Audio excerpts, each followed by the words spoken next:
The metal floor of the freighter hummed softly under Dev's boots as he walked toward Cargo Bay 12. The lights above flickered. It smelled of grease, rust, and the sour stench of desperation. He was used to it. He'd transported prisoners, weapons, and stolen tech. But today, something felt different. He opened the heavy steel door. Inside, cold air poured from the walls, designed to keep the cargo quiet and weak. A tall figure sat in the corner, chained and silent. She wasn't just tall, she was massive. 7 feet, maybe more. Her skin had a soft silver-blue glow, like moonlight on water. Her thick arms rested on her knees, and her glowing cuffs sparked whenever she moved. Her head was bowed. Long dark hair fell like a curtain over her face. But she didn't look dangerous. She looked tired. Dev stepped closer. The file in his hand called her Yura, Class 9 breeder rejected. Next to her name were harsh words. Too large, not fit, unsuitable for breeding. She had been caught during a raid on an illegal gene lab colony. Now she was set to be sold like a broken tool. Dev was supposed to log her, tag her, and move on, but he didn't. Something made him stop. As he looked closer, he saw old scars. Across her neck and collarbone long, faded lines from shock whips. Her fingers, thick but gentle-looking, were trembling. And then he saw something else. A pair of smaller eyes, bright, yellow, and full of fear, peeking out from behind her. Child, the girl was no taller than Dev's thigh, wrapped in a dirty cloth, barely breathing. She clung to the alien woman's leg, hiding like a shadow. Dev blinked. This wasn't on the manifest. No mention of a child.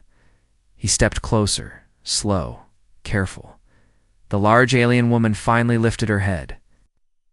Pain, not anger, not fear, just shamed. Her voice was deep, soft, almost broken.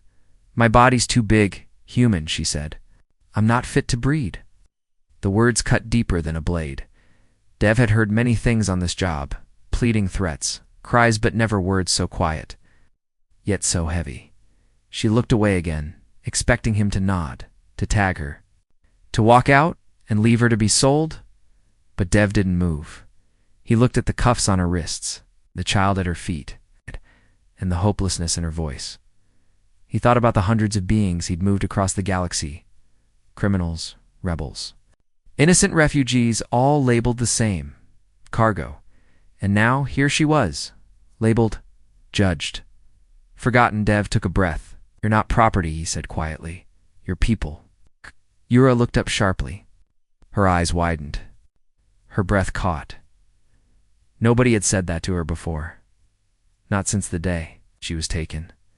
Her fingers tightened protectively around the child. The girl looked up at Dev with big, questioning eyes. Dev put down the scanner slowly, walked closer. On a metal crate a few feet away, not as a guard, but as a man. What's her name? He asked gently, nodding toward the child. Yura hesitated. Veli, she whispered. She's mine. Dev gave a small smile. She's strong, he said. Just like her mother.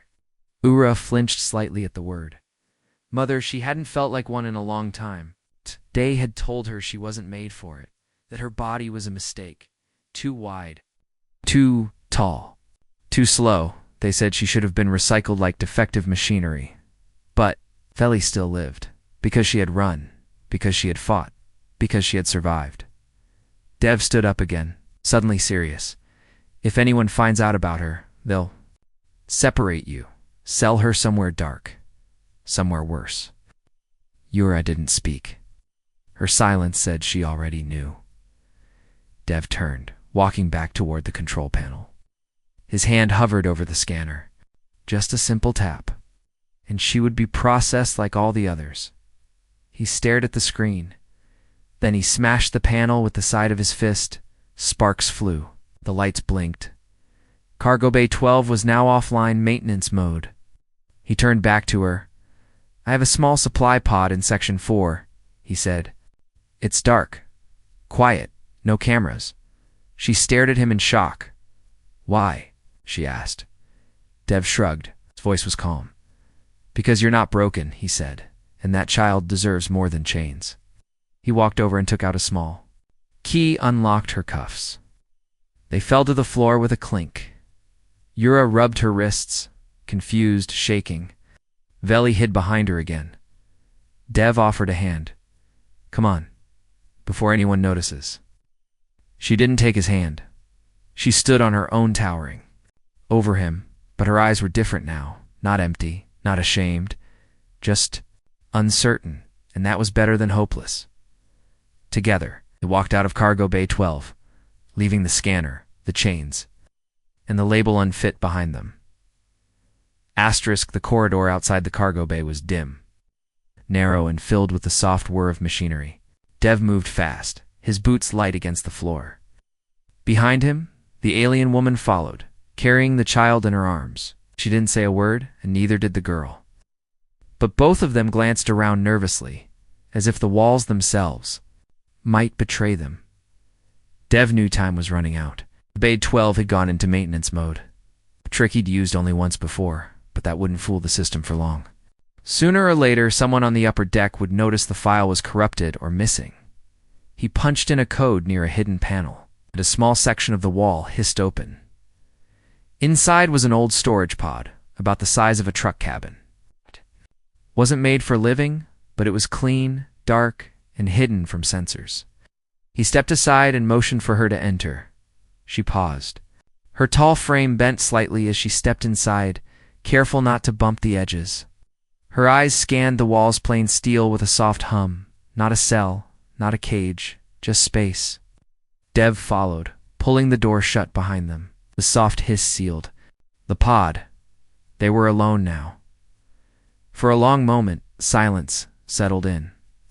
The child curled up in her mother's lap, eyes half closed, clearly exhausted. Dev leaned against the wall, arms crossed, watching them. You still haven't told me your name? He said quietly. She looked up at him, unsure if she should speak. Then finally, in a voice that carried both strength and fear, she answered, You're Athal, she said from the outer ring of Trinus. My people are gone now. Dev nodded slowly. He didn't ask what happened. He'd seen enough broken species to know the story without needing every detail. Genetic modification, forced labor, failed experiments. And when they couldn't breed or serve their purpose, AHL, how long have you been running? Asked.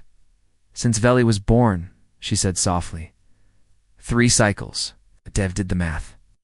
That was almost 5 Earth years, hiding, escaping, protecting her child. No home, no safety, no rest. The guilt hit him harder than expected. He had unknowingly transported people like her like cargo, labeled, scanned, forgotten.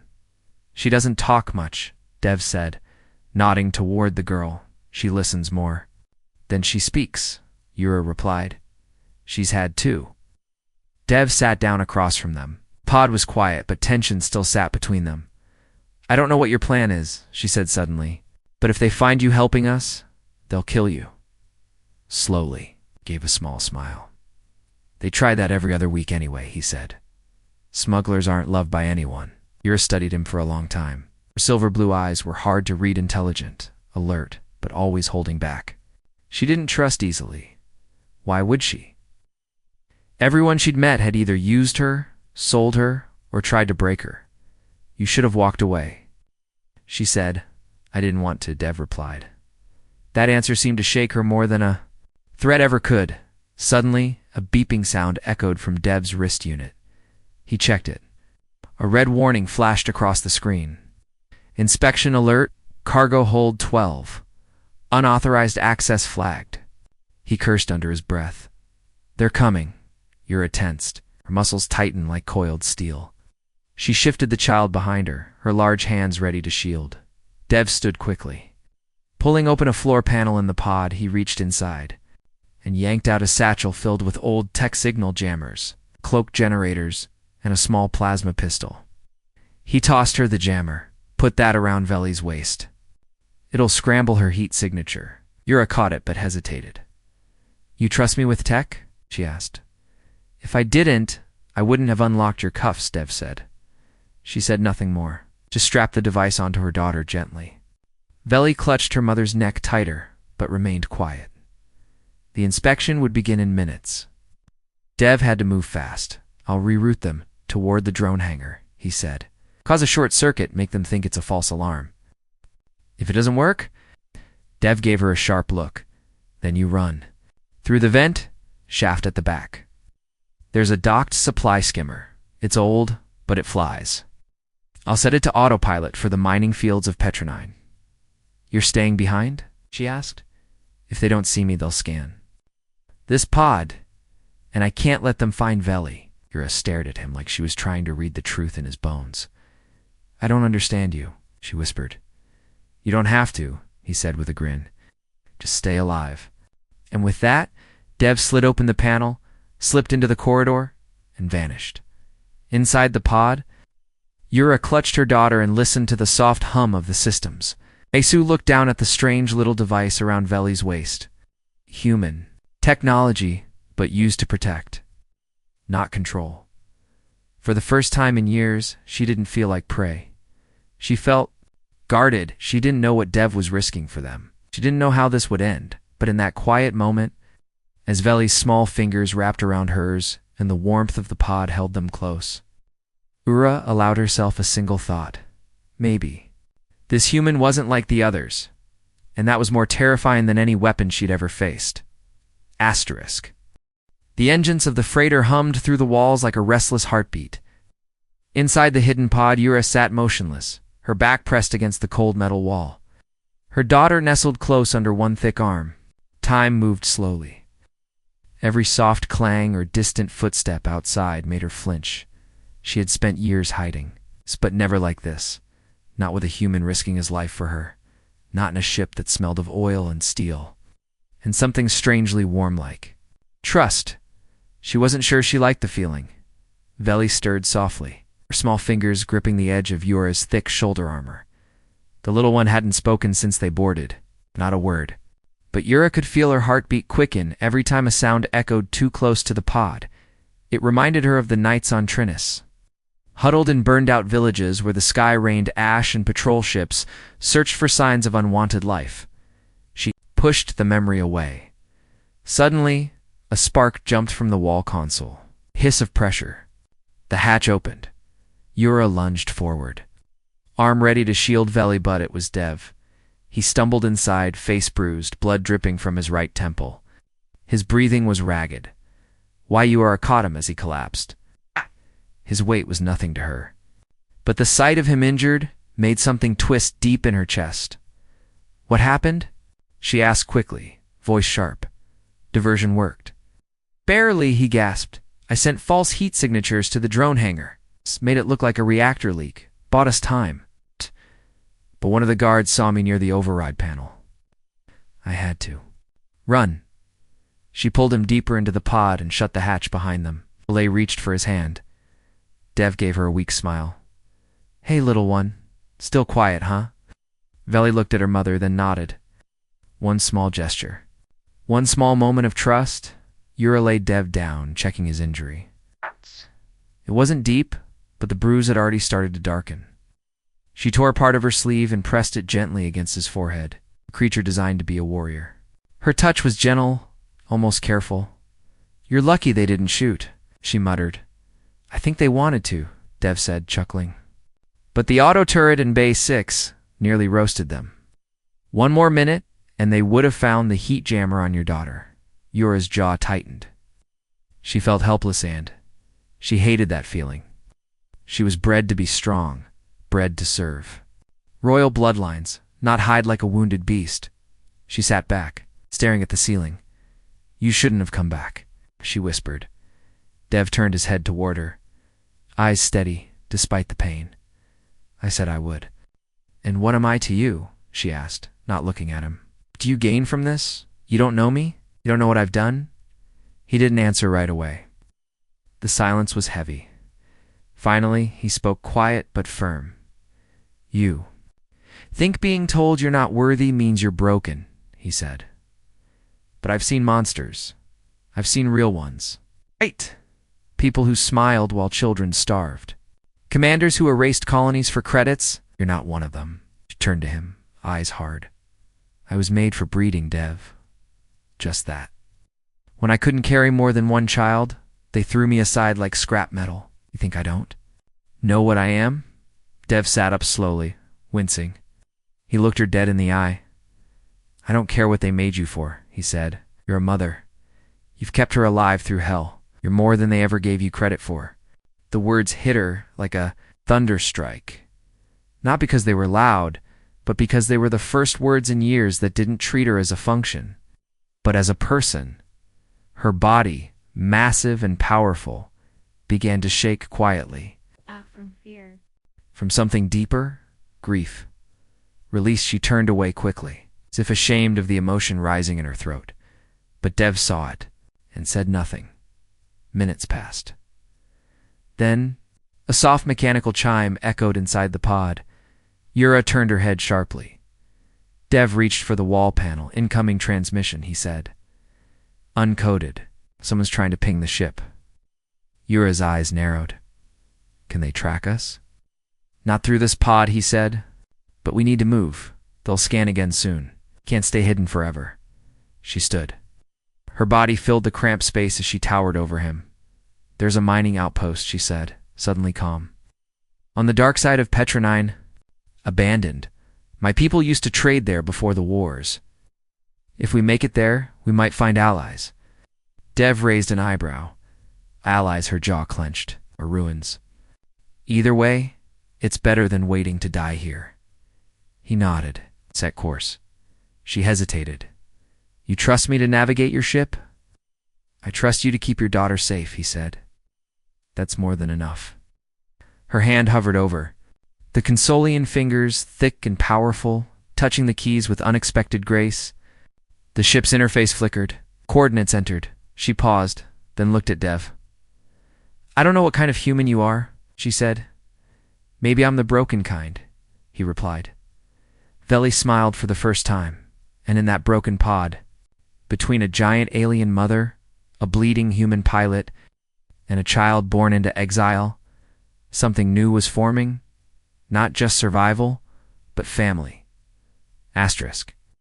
The freighter broke through the asteroid belt with a jolt, metal plates vibrating as debris scraped the hull. Alarms blinked, warning about collision risks, but Dev shut them off with a few swift taps. He didn't need the noise. What he needed now was speed and silence. Yura stood behind him, silent but alert, her large hands gripping the overhead bar for balance. Her daughter Veli sat strapped beside the co-pilot's seat, peeking out the window. Her wide golden eyes fixed on the endless black of space.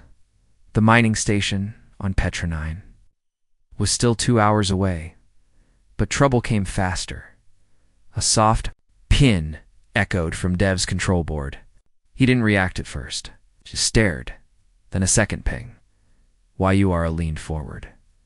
What is that? She asked. He tapped the screen, and a holographic map flickered to life. 3 red dots had appeared behind them. Moving fast, Dev's voice went quiet. Scouts. From the slavers, he nodded. Or worse. Probably picked up our jump trail. I used an old signature code, but it looks like someone sniffed it out. Yura's face darkened. Can we outrun them? Not in this junker. But I might be able to lose them. Dev angled the ship toward a nearby moon covered in gas clouds. It wasn't on their route, wasn't even mapped anymore. But he remembered flying through it once years ago, when smugglers still ran spice lanes through this system.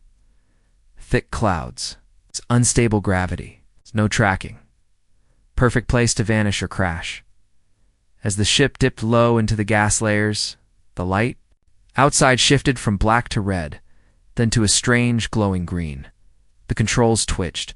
Gravity spun sideways. Dev adjusted quickly, guiding them through narrow tunnels of open space between storms. Behind them, the scout ships grew closer. One of them opened fire. A bright streak of plasma zipped past the hull. Yura threw herself over Veli without thinking. Daja, her massive body acting as a living shield. Dev jerked the controls hard. The ship spun into a barrel roll, bouncing through. "The clouds! They're faster!" he shouted. Yura didn't answer. Her mind had already shifted into another state. Survival mode. Her people were built for strength and defense, not piloting or stealth, but instincts kicked in anyway. She rushed to the emergency panel, tore off the cover, and began pulling out parts. "What are you doing?" Dev called out. She didn't look back. "Making bait." In moments, she rigged together a small beacon with a power cell and tossed it into one of the escape tubes. "Eject now." Dev triggered the release, and the beacon shot out into the cloud, transmitting the ship's ID, radiating heat, looking exactly like a damaged escape pod. One of the scouts peeled off instantly to follow it. Dev looked at her, impressed. "Where did you learn that?" "Triness wasn't just Royal Gardens," she said. "We had rebels too." Ali giggled softly, even in the chaos. They weren't safe yet. Another blast rocked the ship, this one closer. Dev cursed and tilted. The nose down. Deeper into the gas storm, the screens blinked out, interference too strong. Yura placed a hand on his shoulder. "Do you know the way?" "Nope," he said. "I'm flying blind now." She stared at him for a long second. "That's stupid." "Yeah," he smiled. "But it's working." Suddenly the ship dropped, falling into an air pocket. The gravity flipped for half a second, and Veli let out a soft yelp as she lifted from her seat. Yura reached out and grabbed her midair. Pulling her close, they hit turbulence hard, metal screaming. Something blew out in the rear. Dev gritted his teeth, forcing the thrusters to stabilize. "We'll punch through the far side, get back to the main route." "How far?" 2 minutes. "Maybe." The last scout ship fired again, but the plasma shot went wide this time. The clouds were too thick, the air too unstable. Dev cut power for a full second. Letting them drift silently, the last scout passed above them, sensors sweeping, but never detecting. They held their breath. Then it was gone. Dev re-engaged power and aimed for open space. The clouds thinned. Light returned. They burst through the edge of the gas moon like a bullet from a barrel. Silence. No, more scouts. They'd made it. For now, Dev slumped back in the pilot's seat, sweat dripping from his brow. Yura finally sat again, her breathing slow, but heavy. Veli snuggled into her chest. No one spoke for a full minute. Finally, Dev broke the silence. "That was close." Yura looked at him sideways. "You're bleeding again." He touched his lip. "Blood. Guess I hit something when we flipped." "You hit everything when we flipped," she muttered, but her voice had softened. Veli raised her head and touched Dev's hand. Yura didn't stop her this time. Later, they neared Petronine. Yura stood quietly at the back of the cockpit. She stared out at the stars, her arms folded, mind distant. Dev walked over. "You all right?" She didn't look at him.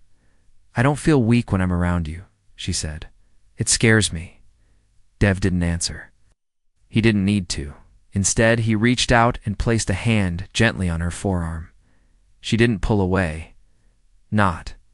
This time, not anymore.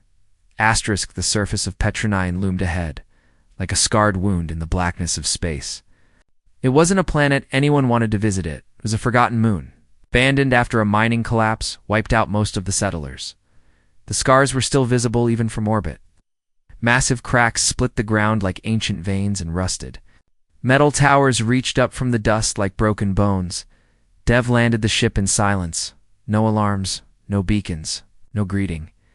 Exactly what they needed. As the ramp lowered, a wave of cold air swept in. Petra 29 had no atmosphere regulators anymore.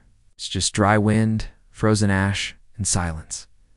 Yura stepped off first, her tall form tense and alert. Veli stayed wrapped in a thick blanket across her chest, peeking out only with her eyes. Dev followed. With a light pack on his back and a plasma cutter at his hip. "You sure someone's out here?" he asked. "No," Yura said flatly. "No, but I hope someone left something behind." They moved across the cracked ground, past broken mining equipment and fallen cum towers. The silence was eerie. Even the wind didn't whistle it, just passed. Through, dead and cold, HFY stopped in front of a rusted door, half buried in the rock. Alien symbols were carved around the edges, worn and faded. She placed her hand on it, and after a pause, the panel blinked faintly. Still alive. "Help me pull," she said. Dev gripped the edge, and together they forced it open with a loud groan of metal. Inside was darkness, thick and heavy, broken only by the flicker of failing lights. They entered cautiously.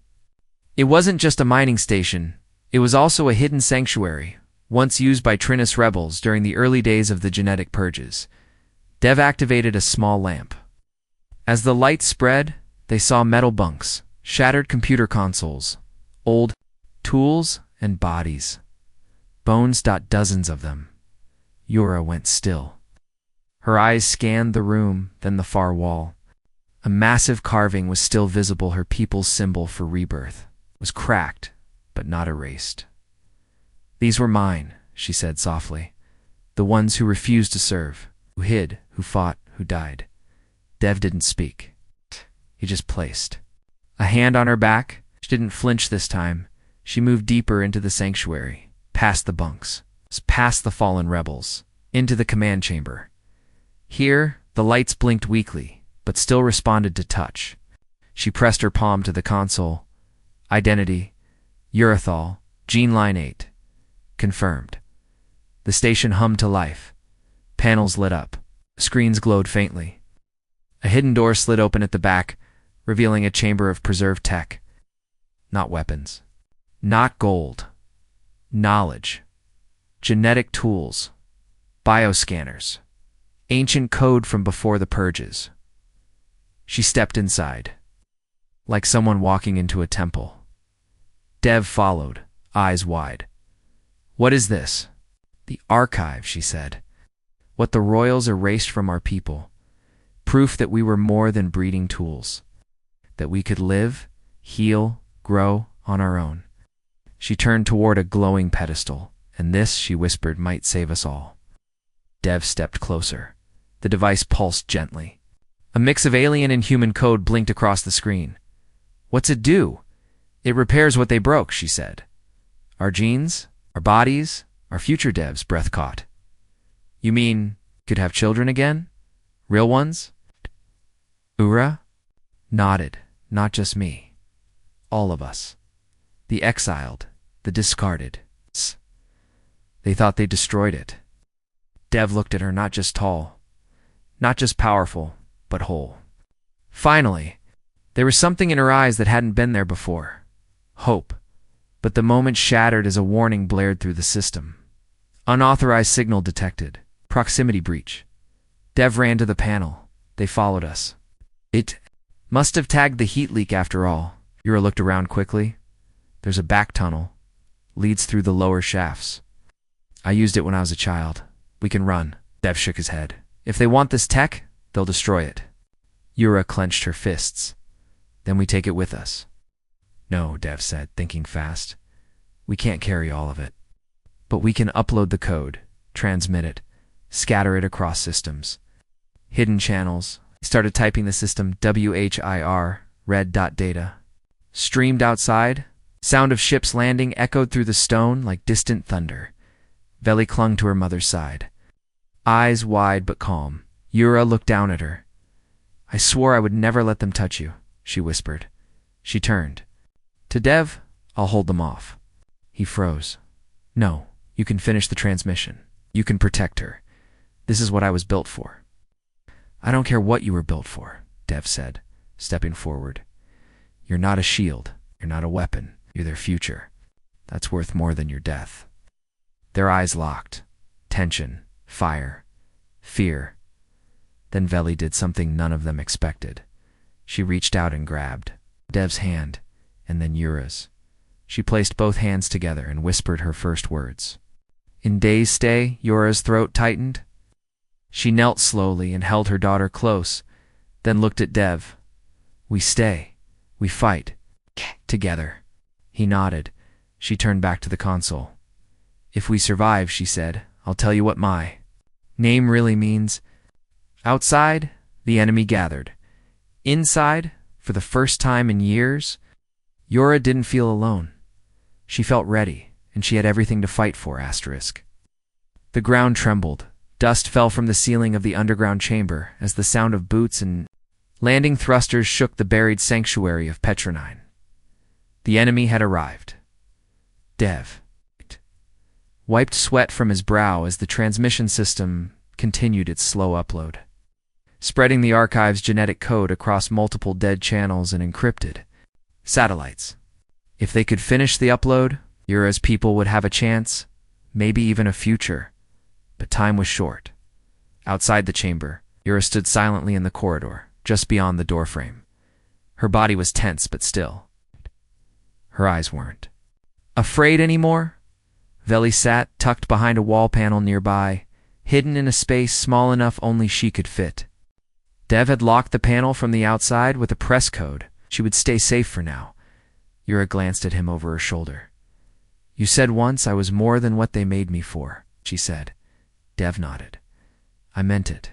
She turned her gaze. Forward again, voice calm. Then let me prove it. The first blast hit the outer hallway, shaking the walls. The old security systems came to life, red lights blinking, steel doors hissing open and closed. Dev handed her a shock spear he'd pulled from one of the dead rebel guards. The energy core still hummed faintly. She gripped it like it belonged in her hand. Dev looked her over. She stood taller than any soldier he'd ever fought beside. Her shoulders wide, her stance steady. There was nothing weak in her anymore. This is the end, Dev said. I'm glad I'm here with you. Yura didn't smile, but something in her eyes softened. This isn't the end, she said. It's not while she lives.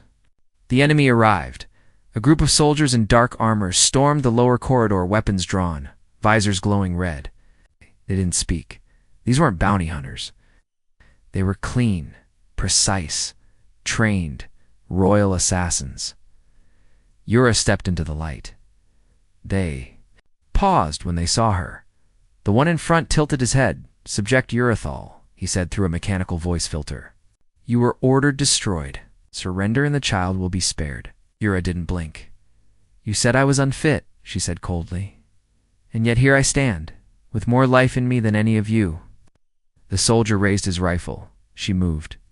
First, her spear hummed as it slammed into the chest of the front guard, sending a shockwave that flung him against the wall. The others opened fire, but Yura dove into them with a roar that shook the stone. Her size, once mocked, was now her strength. She moved like a storm-crushing armor, knocking rifles from hands, slamming fists into bone and steel. She didn't fight like a trained soldier. She fought like a mother, a protector, a fury born of years of silence and shame behind her. Dev sealed the chamber doors and aimed his plasma pistol through a defense slot.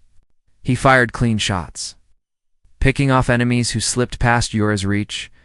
The old sanctuary filled with sparks, screams, and the smell of smoke.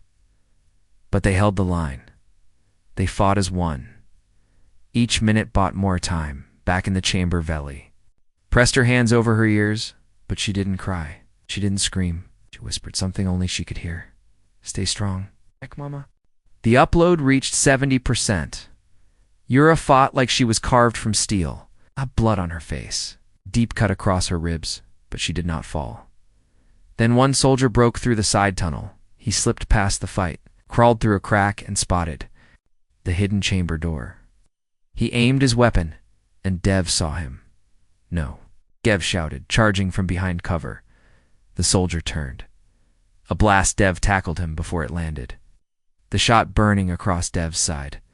They hit the ground hard, and Dev rolled, bringing up his pistol. One clean shot through the helmet. The enemy fell. Dev lay there, groaning, blood seeping through his jacket.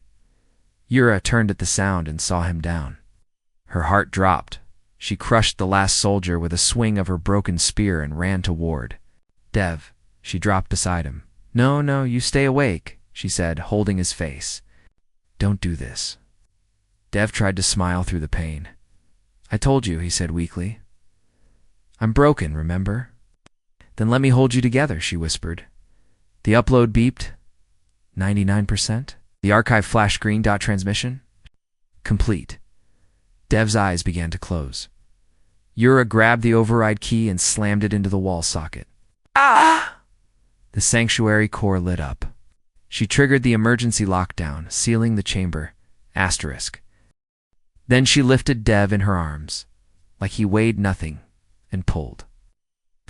Veli from the wall panel, the child looked at her mother's face and understood. This wasn't escape. This was survival.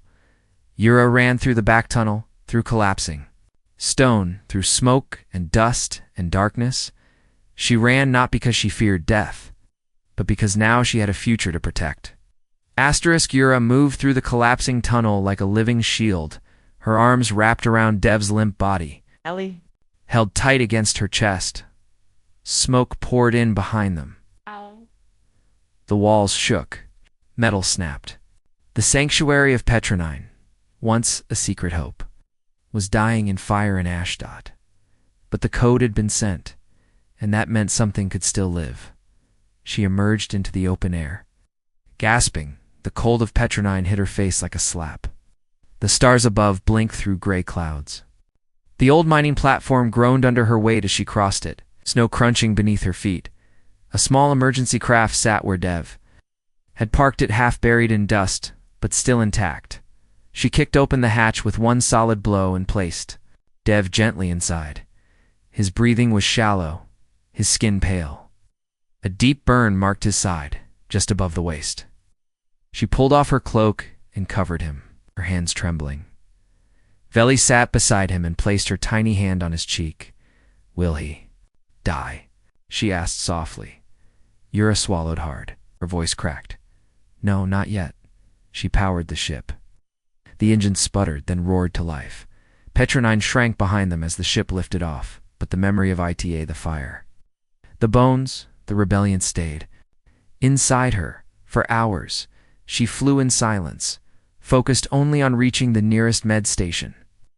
She pushed the old thrusters harder than they were meant to go. When the warning lights turned red, she ignored them. When the navigation core began to fail, she used her memory to fly blind through the stars. She didn't stop until she saw lights bright. Flickering stars clustered around a tiny outpost floating above a green moon. It wasn't much, but it was enough. Docking clamps caught the ship. Emergency med teams ran aboard. Yura didn't speak. She just pointed at Dev and growled one word: "Help." They carried him away. She followed, holding Veli in one arm like a second heartbeat. Inside the med bay, they cut his suit open, treated the burn, stabilized the blood loss. Yura stood over him, watching every move, her hands clenched, ready to strike if they did. Anything wrong? But they didn't. They saved him. When he finally opened his eyes, hours later, he found her asleep beside his bed, her head lowered. Veli curled up on her lap. He smiled. He didn't say anything. He didn't have to. She was still there, and so was he. In the days that followed, something changed. Not just in their little trio, but across the stars. The code Yura had sent was picked up by rebel groups. Hidden scientists, old Trina survivors. Across planets, encrypted files lit up with the truth that the rejected were not broken, that the barren were not failures, that Yura's people had been lied to and thrown away. And now, they had the tools to heal, across refugee zones and hidden outposts. Women once called unfit began stepping forward, and the message was clear. They would not be erased. Yura became more than a survivor. She became a symbol. She was offered titles, power, positions, and leadership. But she said, "What?" No. She stayed with Dev and Veli. Quiet, watchful, protective. They didn't live in a palace or command armies. They lived in an old, rebuilt freighter, traveling from place to place, helping those in the shadows find the light. Sometimes they were chased, sometimes they were hunted, but they stayed together one day. A quiet green world under a silver sky, Dev stood with Yura near a riverbank. Veli chased bright insect lights through the trees nearby. Dev looked at her all and strong, her eyes softer now, her scars healed but never hidden. "You never told me what your name means," he said. She looked at him, then down at the river. In my language, she said slowly. Yura means to carry the flame. Thou means when all else is ash. Dev let that sink in. That suits you, he said with a grin. She stepped closer. I was made to carry bloodlines, she said, her voice gentle. But I chose to carry something else instead. He reached for her hand, giant, powerful, calloused. She let him hold it, and for the first time, she didn't feel too big, too broken to anything. She just felt held. Veli ran up and grabbed both their hands, and as they stood there, one human, one alien, and one child born of survival, they weren't fugitives anymore. They were family, and in a galaxy that once saw them as tools, weapons, or mistakes. They had written their own story, and it was just beginning. The end. Asterisk.